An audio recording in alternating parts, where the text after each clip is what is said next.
यही है वो खंबा जहां 8-7 लोगों ने उसे पकड़ा और पकड़ के इस तरह इस मुद्रा में ऐसा हाथ पकड़ लिए, इस तरह हाथ पकड़े हुए थे और एक लाठी बरसा रहा था और बहुत सारे लोग लाठी डंडे लेके उस पर लगातार ताबड़तोड़ वार कर रहे थे। यहाँ गाड़ी से उतारा, उनके फादर थे और यहाँ से उतार के ऐसे लेके गए। मैं आपको दिखाता हूँ वो सब पॉइंट। इस तरह मारपीट करते हुए 5-6 लोगों ने पकड़ लिया कपिल कुमार को। किस तरह मारपीट करते गए मैं आपको दिखाता हूँ।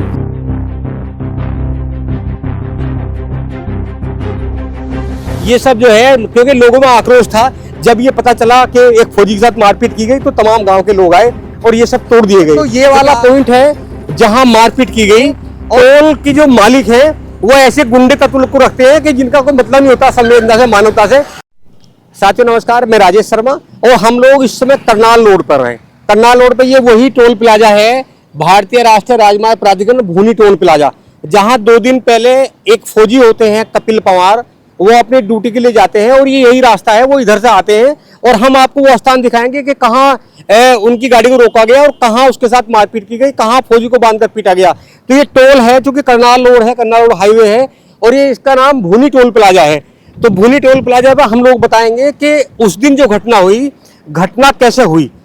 जब हम लोग यहाँ पहुंचते हैं तो यहाँ उस दिन यहाँ तक लंबा जाम लगा हुआ था और जाम के बीच में चूंकि कपिल कुमार जी को श्रीनगर जाना था ड्यूटी पे, हिंडन जो एयरबेस है वहां से उनकी फ्लाइट थी, फ्लाइट पकड़नी थी। तो उन्होंने कहा कि मुझे आप निकल जाने दो, मैं फौजी हूँ, ये मेरा आई कार्ड है और मुझे जाना है, अगर मुझे टाइम लगा तो मेरी फ्लाइट छूट जाएगी और फ्लाइट छूटेगी तो आर्थिक रूप से इतना पैसा नहीं है कि दोबारा मैं फ्लाइट का टिकट लूँ और फिर दोबारा जाऊँ। इसी बात को लेकर जो उससे आगे गाड़ी होती है वो कहते हैं भाई निकाल दो इस गाड़ी को, कोई भैंसबाजी है तो आगे कर लो और मुझे निकलने दो। इसी बीच में 2-3 लड़के आते हैं और कहते हैं कि तुम बहुत बड़े नेता हो। वो बार बार कहते हैं कि मैं नेता नहीं, मैं तो आर्मी का जवान हूँ, फौजी हूँ, मुझे अपनी ड्यूटी पर जाना है। तो हम वो दिखाएंगे। यहाँ गाड़ी रोक देते हैं। देखो ये पॉइंट है जिस पॉइंट पे गाड़ी रोक दी गई और गाड़ी रोक के उतारा गया। गाड़ी में कपिल कुमार के पिता साथ में थे, कपिल कुमार के भाई साथ में थे, वो हिंडन एयरबेस तक छोड़ने के लिए जा रहे थे। ये है वो पॉइंट। जब यहाँ वो गाड़ी खड़ी थी इनकी तो उससे आगे एक गाड़ी खड़ी हुई थी। उस गाड़ी पे टोल के कर्मचारी बहस कर रहे थे और बहुत देर तक बहस करते रहे। तो यहाँ पे वो गाड़ी खड़ी हुई थी, पीछे गाड़ी थी। उन्होंने कहा कि इस गाड़ी में अगर बहस करनी है तो आगे निकाल दो और वहां बात कर लो, मेरी गाड़ी निकल जाने दो। इसी बात को लेकर यहाँ गाड़ी से उतारा, उनके फादर थे और यहाँ से उतार के ऐसे लेके गए। मैं आपको दिखाता हूँ वो सब पॉइंट। इस तरह मारपीट करते हुए 5-6 लोगों ने पकड़ लिया कपिल कुमार को। किस तरह मारपीट करते गए मैं आपको दिखाता हूँ, आप देखिए। फिलहाल ये टोल चूंकि उस दिन हंगामा हुआ और हंगामे की वजह से टोल अब भी है, इस समय टोल पर कोई कर्मचारी नहीं है और वो मारपीट होती है। तो ये वाला पॉइंट है जहां मारपीट की गई और जिस तरह तालिबानी तर्ज पर पीटा गया फौजी को, कहने के बाद भी वो लगातार कहते रहे कि वो फौजी है, आर्मी के जवान है, उन्हें श्रीनगर जाना है, उनकी फ्लाइट के। ये देखो ये सब जो है क्योंकि लोगों में आक्रोश था। जब ये पता चला कि एक फौजी के साथ मारपीट की गई तो तमाम गाँव के लोग आए और ये सब तोड़ दिए गए। क्योंकि आक्रोश में सब तोड़े गए। लोगों में बहुत गुस्सा था। अगर उस समय वे लोग यहाँ होते किसान, जब लोग आए गांव की ग्रामीण, तो हो सकता था कि बड़ी घटना हो सकती थी। तो ये वो पॉइंट है जहां हम दिखाएंगे आपको। देखो ये सब डंडे पड़े हुए हैं, ये सब डंडे उनके पास में होते हैं और ये टोल के जो कर्मचारी होते हैं, टोल की जो मालिक है वो ऐसे गुंडे तत्व को रखते हैं कि जिनका कोई मतलब नहीं होता संवेदना से, मानवता से। उनका काम होता है कि यहाँ दहशत फैलाना, यहाँ टेरर फैलाना। जितनी वो दहशत फैलाएंगे इतनी उन्हें शाबाशी देते हैं। तो आओ हम दिखाते हैं आपको ये वाला स्थान।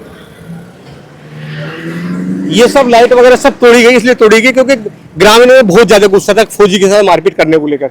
ये वाला पॉइंट है। इस समय हालांकि पुलिस तैनात है, ये इनका दफ्तर है, ये सब शीशे टूटे हुए हैं। ये वाला वो पॉइंट है जहां फौजी को पकड़ के बांधा गया। यही है वो खंबा जहां 8-7 लोगों ने उसे पकड़ा और पकड़ के इस तरह इस मुद्रा में ऐसा हाथ पकड़ लिए, इस तरह हाथ पकड़े हुए थे और एक लाठी बरसा रहा था और बहुत सारे लोग लाठी डंडे लेके उस पर लगातार ताबड़तोड़ वार कर रहे थे। जिस तरह तालिबानी की तरह घटना को अंजाम दिया गया, ये बहुत एक संवेदनहीनता थी और वो बार बार कह रहा कि मैं फौजी हूँ। उसके बाद भी उसके साथ लगातार मारपीट करते गए। यहाँ तमाम क्षेत्र के सम्मानित लोग हैं। हमारे साथ में ठाकुर चंद्रपाल सिंह है कुर्थल से, आप अखिल भारतीय क्षेत्रीय महासभा के अध्यक्ष भी हैं। हम इनसे बातचीत करते हैं, ये भी फिर आए थे रिएक्शन में।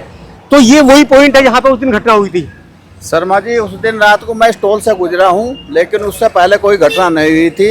लेकिन उसके बाद ये घटना हुई है और ये जो आप दिखा रहे यही पोल है। इस पोल को जो है 4 आदमियों ने उनको जो है पकड़ा है और एक आदमी उसका लठ बजा है, दूसरा आदमी उस पर ईंट बजा रहा है और वो उसके कपिल फौजी के जो है भाई और पापा साथ थे। जब भाई ने छुटाने की कोशिश करी, भाई को पिटा गया, उसके हाथ पैर बिल्कुल तोड़ रखे हैं। पापा बुजुर्ग हैं, वे गाड़ी में बैठे थे, लेकिन उनका मौका भी नहीं दिया गया जो उसे छुटा दे। आप लोग ही रहते हैं टोल पे क्या? नहीं, टोल पे नहीं रहता, मेरा गांव स्वरूपुर। स्वरूपुर से हो तो आप गवाह हैं उस समय की जब वो घटनाएं हुई? नहीं, उस वक्त मैं नहीं था। अच्छा, ये वही स्थान है जहाँ पे हाँ, वही मारपीट की स्थान गई? है, ये पोल है। अच्छा। आप वीडियो में देख सकते हैं कि ये पोल वही है जिस पर फौजी साहब को दो लड़कों ने बांध रखा था। अच्छा, यहाँ पे बांध रखा था हाँ इस जी, चीज़ से। ये पोल वो है। और फिर डंडा बजाते कौन कौन लोग थे? वो कुछ नए नाम आए सामने निकल के? आए हैं, वो जेल गए हैं। कुछ लोग अभी फरार भी हैं। हाँ, फरार हैं। टोल तो बंद है अभी, पिछले टोल बंद है, 2 जब दिन से टोल है एकदम फ्री है। तो उस दिन क्या क्या बात हुई थी? आप भी उस दिन यहीं पे थे, फिर क्या क्या बात हुई? इसके बाद सुबह 7 बजे हमें पता लगा, हम लोगों ने जो वीडियो देखी, वीडियो देखने के बाद में फिर हमने जो है सभी लोगों को यूनाइट कर सबको यहाँ आए, और सभी लोग आए। आने के बाद में इतना रोष था पब्लिक में, क्योंकि एक फौज इतिहास में, हिंदुस्तान के इतिहास में पहली बार ऐसा हुआ है कि किसी फौजी को टोल पे बांध के पिटा गया हो, और पब्लिक का इतना रोष था। तो लोगों को जो है उनका गुस्सा बर्दाश्त नहीं आया, और उन्होंने टोल पर तोड़ फोड़ करी। उसके बाद प्रशासन आ गया, हम लोग आ गए, और आने के बाद यहाँ एक पूरा हंगामा हुआ। और हमारी 3 मांग थी, जो तीनों मांगों को जो है प्रशासन ने और टोल ने मांग लिया गया। पहली मांग तो यह थी कि इसके खिलाफ गंभीर धाराओं में मुकदमा होना चाहिए। ये 8 लोग थे जिनके खिलाफ गंभीर धाराओं में मुकदमा दर्ज होना चाहिए। दूसरी मांग थी कि जब तक जो है ये सब लोग गिरफ्तार नहीं होंगे, टोल फ्री रहना चाहिए, इस पर कोई भी कर्मी काम नहीं करेगा। और तीसरी मांग ये थी कि जो भी एजेंसी यहाँ आती है, एजेंसी तो बदल जाती है, लेकिन टोल कर्मी वही रहते हैं जो यहाँ की गुंडागर्दी करते हैं। और तीनों मांगों को प्रशासन ने हमारी मांग ली, और अब ये टोल फ्री चल रहा है, सबके लिए फ्री है। नई एजेंसी आएगी, वो इसे टोल को चलाएगी। तो ये जो है ये गुंडे आखिर क्या करना चाहते हैं? तमाम टोल है वेस्ट यूपी में, सब टोल पे लोकल के लोग होते हैं, और वे होते हैं जिनका आपराधिक इतिहास होता है। शर्मा जी, खासकर इस भूनी टोल पर जरूरत से ज्यादा गुंडई होती है।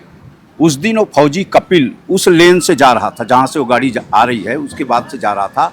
वहां से कहा सुनी होते होते उसको खींचते हुए सारे टोल कर्मी इस खंबे में ले आकर के बांधते हैं उसको। उसका आई कार्ड ऐसे फेंकते हैं जैसे कूड़ा कचरा हो।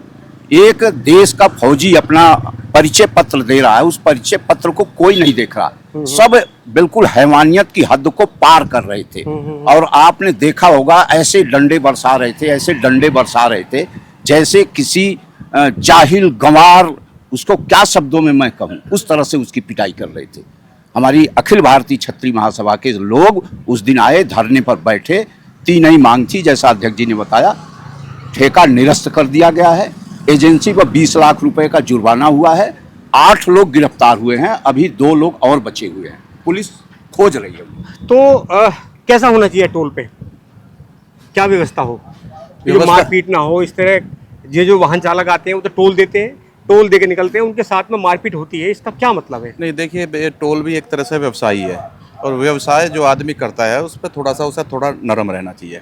अब कोई आदमी अगर जा भी रहा है और अपना कार्ड दिखा रहा है, और फौजी का कार्ड तो ऑल इंडिया वैसे फ्री होता है, अब फौजी अपना कार्ड दिखा रहा है तो कार्ड दिखाने के बाद में उसे जाने देना चाहिए।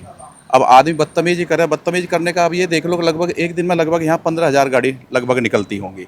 अब 3-4 दिन से टोल फ्री चल रहा है। आप रेशो निकाल कर देख लो कि साल भर में भी इस तरह का मामला नहीं होगा। कम से कम एक दिन में मेरे हिसाब से कम 200 गाड़ी फ्री हो रही है आज की तारीख में। एक गाड़ी अगर कोई फ्री निकल भी रही है और वो फौजी है तो निकल जानी चाहिए। हाँ, इस तरह बदतमीजी निकलनी चाहिए। देखो यहाँ चूंकि मारपीट हुई, देखो ये निशान है, यहाँ मैं चाहूंगा वैभव दिखा दो कि ये सब खून के निशान है, ब्लड के निशान है। देखो ये ब्लड के निशान है, इधर भी निशान लगे हुए हैं, क्योंकि जिस तरह बांध के पीटा गया और वो लहूलुहान हुए कपिल जो है फौजी, देखो ये निशान, ये सब ब्लड के निशान है, ब्लड बहते हुए। ये निशान देखो, ये सब ब्लड के निशान है, ये सब निशान है ब्लड के। हालांकि घटना को 2 दिन हुए, सूख गए ब्लड, ये सब ब्लड के निशान है। और मैं एक बार दिखाना चाहूंगा कि ये सब तमाम, जिस समय घटना हुई तो लोगों में इतना आक्रोश था, ये जो सब टूटे हुए हैं ये सब लोगों ने गिरा दिए गए, क्योंकि लोगों में गुस्सा था इसलिए गिराए। और ये सब ये जो टोल लगे हुए हैं, ये सब लाइटिंग है, सब लाइट टूटी हुई है। और मैं दिखाना चाहूंगा, देखो शीशा है ये, लोगों में इतना आक्रोश था कि तमाम शीशे लोगों ने तोड़ दिए गए। ये सब शीशे हैं, ये सब शीशे आक्रोश का नतीजा है। आक्रोश इतना था कि लोग ये चाह रहे थे कि इस तरह वो अंदर चले जाएं, क्योंकि कहीं ना कहीं उन्हें ये उम्मीद थी कि अंदर वे आरोपी बैठे हुए हैं। ये तमाम शीशे हैं, ये सब शीशे हैं, और अब यहाँ पुलिस तैनात है। यहाँ ये सब शीशे तोड़ दिए गए, क्योंकि वो अंदर जाने का प्रयास कर रहे थे। ये सब रखे हुए हैं, देखो अंदर ये सब रखे हुए हैं, ये सब टोल के ये सब बूथ है जो लगते हैं, ये सब गिरा दिए गए, सब यहाँ रखे हुए हैं। और इस कदर आक्रोश था लोगों में, इस कदर आक्रोश था कि उस दिन अगर कर्मचारी को सामने होता तो कुछ भी घटना हो सकती थी। ये सब शीशे क्योंकि पत्थर लगे हैं यहाँ, हालांकि पुलिस मौजूद थी लेकिन लोगों में आक्रोश था। मैं दिखाऊंगा तो ये सब पुलिस की यहाँ टीम तैनात है और ये जो सब ये शीशे टूटे पड़े हैं, ये सब शीशे सब यही है, ये सब आक्रोश का नतीजा है।